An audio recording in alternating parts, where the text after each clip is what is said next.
We've spent the last 10 years learning everything we can about personal finance, and we've used it to build a multi-million-dollar joint net worth. So when our friends come to us and say, what should I do with my money? Where should I start? These are the 5 things we tell our good friends. First, know what money is coming in and what money is coming out. Now, let's not overcomplicate things. It's pretty straightforward. So what you're gonna do for your income is you're gonna look at your last 2 paychecks or the last 2 pays that hit your bank account in the last month. For your expenses, we're gonna make a quick list. We are gonna look at your reoccurring expenses like your rent, utilities, grocery bill, and subscriptions like Netflix, and you're gonna write all those amounts down.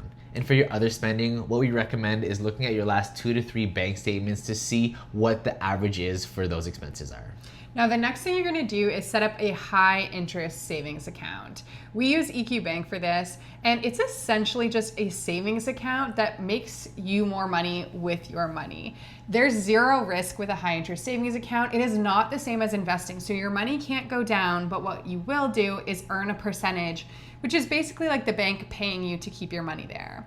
Part of the reason we really love it is because any cash on hand is going to be earning money just for existing, but also the platforms are really great that they allow you to nickname different accounts so you can really allocate money to your different goals. You can have a vacation fund, you can set up the goal for that account and track it, and it really starts to get you more in touch with your money. As of this week, you're gonna start weekly money check-ins. Tracking our progress has been one of the biggest game changers for us. Here's what we're gonna check in with.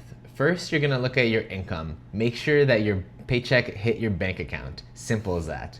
Next, we're gonna look at your cash. Now that you have a system with EQ Bank and everything set up, you just wanna look at your account and make sure that everything is there and just give yourself an update of your cash accounts. Next, you're gonna wanna look at your expenses. You can use an app to simplify this, or you can just have a look at your statements and see if everything makes sense and you're fully aware of those expenses. That way, it'll help you stay on top of your money. And last is the most exciting part, and that is tracking your investments and your net worth.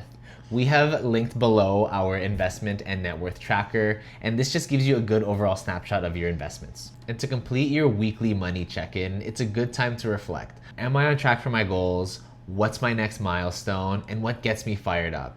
These money check-ins help you treat it more like a game instead of a chore. The 4th thing you want to do is start investing your money. And I know it can sound scary, but what I want you to do is open up an account. I'm going to link my Wealthsimple link. That's what we use for investing, and you'll get a bonus just for getting set up. So you're already getting a little bit of a payoff. You can't learn about investing until you start taking those steps. So what we want you to do is at least set up an account with something like Wealthsimple. Then if you're feeling courageous, I would love for you to set up an auto investment of even just $25 or $50 a month so you can get into the motion. And you'll be able to use a robo-advisor if you use a platform like that. So they're gonna ask you all the questions you need about your risk tolerance, and it's not going to be scary, I promise. And one more thing with your investing, if you have your money in a tax-free savings account with one of your banks, just make sure that it is actually invested and not just in a savings account. And arguably the most important thing we want you to do is to build the habit of learning. Personal finance is personal and will always be changing, and we really encourage you to continue learning about money and finances. This could be like listening to podcasts, watching YouTube videos, reading those books that your friends recommend, or just having open conversations with friends and family members about money. The more you learn, the more you can tweak, and the more quicker you can reach your goals. And to make this super easy for you to execute, we've gone ahead and made a little checklist for you to get these 5 things done, so you can download it for free below.